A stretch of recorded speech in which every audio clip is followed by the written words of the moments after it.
நீலகிரி மாவட்டம் உதகை அருகே கொட்டும் மழையையும் பொருட்படுத்தாமல் தேயிலை தோட்டத்தில் பணியாளர்கள் தேயிலை பறித்து வருகின்றனர்.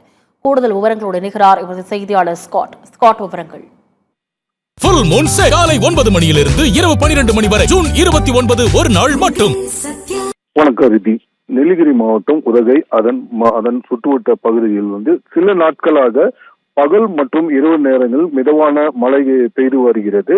இந்நிலையில உதகை மற்றும் அதன் சுற்றுவட்ட பகுதியில் இன்று காலை வெயில் நிலவு வந்த நிலையில் பகல் நேரத்தில் வெயில் நிலவு வந்தது. மேலும் பார்த்தோம்னாக்கா மத்திய நேரத்தில் அதிக அந்த உதகை அருகே அமைந்துள்ள கக்குச்சி கூக்குள்துறை போன்ற பகுதியில் மேகமூட்டம் கூடிய கனமழை பெய்து வந்தது. இதனிடையே கக்குச்சி கூக்குள்துறை உள்ளிட்ட பகுதியில் தேயிலை விவசாயம் அதிகரித்து காணப்படுகிறது.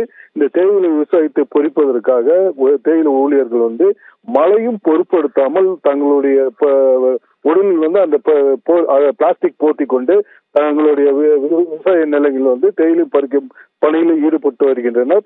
அது மட்டும் பார்த்தோம்னாக்க நீலகிரி மாவட்டத்தில் அதிகமாக விளைநிலங்கள் உள்ளன. அந்த விளைநிலங்களில் மலை காய்கறிகள் பயிர் செய்யப்படுகின்றன. இந்த மலை காய்கறிகளும் தற்போது மழை அதிகரித்து காணப்பட்டாலும் அந்த மழையும் பொருட்படுத்தாமல் விவசாயிகள் தங்களுடைய விவசாய நிலங்களில் தங்களுடைய விளைநிலம் செய்த அறுவடை பயிர்களை மழையும் பொருட்படுத்தாமல் அறுவடை செய்து வருகின்றனர்.